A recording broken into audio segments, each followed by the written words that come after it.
Bonjour et bienvenue à la présentation du projet de règlement V537-01, modifiant le règlement de construction V537, dont le projet a été adopté le 11 janvier 2021.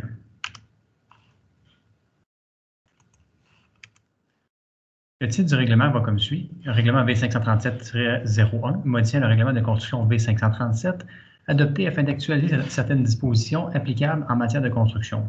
Trois principaux buts du règlement précisent l'objectif de celui-ci. Donc, permettre la construction de fondations sur piliers ou pilotis pour les habitations localisées dans une zone inondable ou en bordure d'un cours d'eau. Exiger aux établissements visés par le règlement imposant les taxes et compensations qu'ils soient équipés d'un compteur d'eau.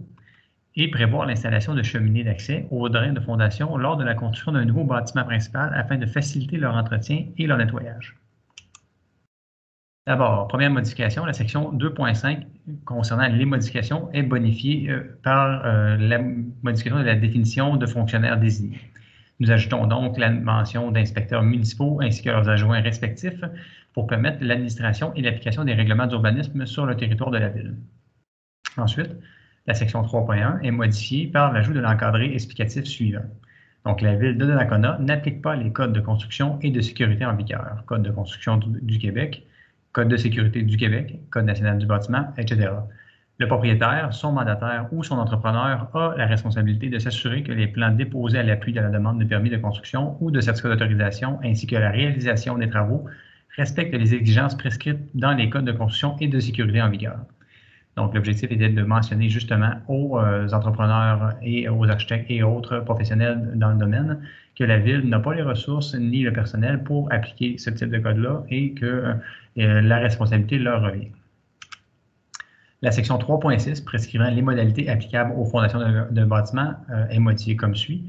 Donc, les modifications principales sont apportées à l'alinéa 3 et 4 de cette section. Donc, nous ajoutons une habitation localisée à l'intérieur d'une zone inondable et une habitation qui empiète à l'intérieur de la rive d'un lac ou d'un cours d'eau, comme étant les cas où c'est possible d'avoir des fondations constituées de piliers ou de pilotis et non pas des fondations de béton coulé, alors qu'avant, c'était uniquement autorisé pour les maisons mobiles ou résidences unimodulaires ou encore l'agrandissement d'une habitation déjà érigée.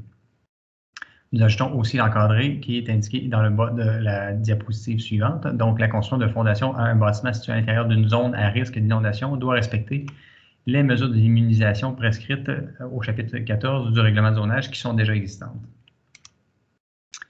Quatrième modification, donc une nouvelle section est ajoutée au chapitre 3 qui dicte les dispositions générales. Donc, le paragraphe 3.8 est ajouté et s'intitule « Compteur d'eau » pour obliger les établissements commerciaux, industriels et institutionnels desservis par le réseau d'aqueduc municipal et qui est visé par le règlement imposant les taxes et compensations en vigueur pour l'année en cours sur le territoire de la Ville de Donnacona de se prémunir d'un compteur d'eau installé selon les modalités prescrites au règlement pour effectuer un suivi de la consommation d'eau de ces entreprises.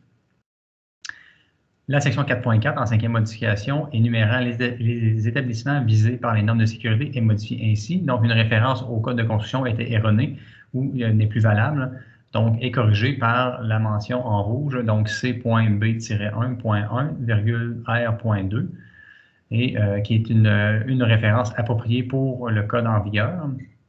Et l'encadré suivant est retiré à la fin de la section. Donc, il n'y aura plus de mention de l'article 3.3 du règlement d'application sur la loi sur le bâtiment dans notre règlement de construction.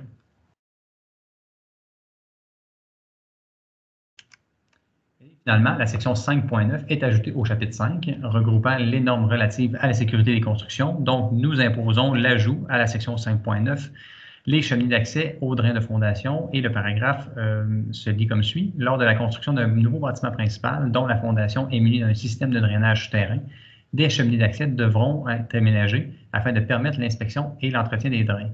En réalité, c'est vraiment pour faciliter, à coût moindre lors de la construction d'un nouveau bâtiment, l'aménagement de puits d'accès pour entretenir ces drains-là et éventuellement éviter des problèmes futurs et faciliter finalement la gestion et la gestion finalement de l'écoulement de l'eau dans ces drains-là.